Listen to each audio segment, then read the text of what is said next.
Hello, everyone. We've got my hot tip of the day. So this is Katie. The question of the day is, I've exported my results to Excel in SoilMate.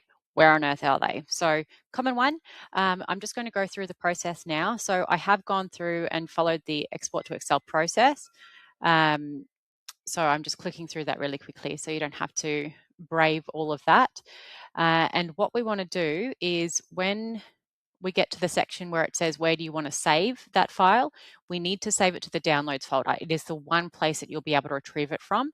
So when we're doing this, we're saving information to the server. This is not your downloads folder on your computer. This is not your desktop. If you click desktop over on the left-hand side here, that is not yours. You will not be able to retrieve it from there.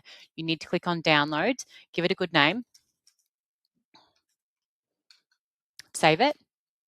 So that is called step one.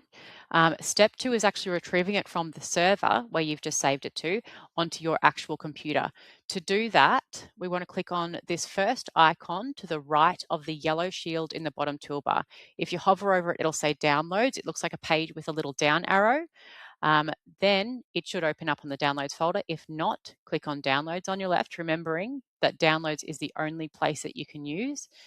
Click the file that you want, click open, and then what's going to happen is it's going to download in the way that your computer normally downloads. So mine shows up in the top right corner here, and I can click on it to open it.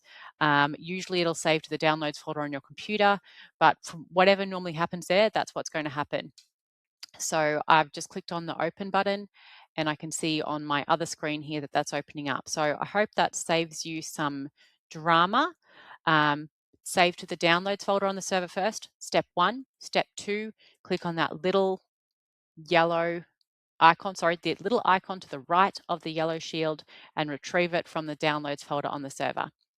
Have a great day.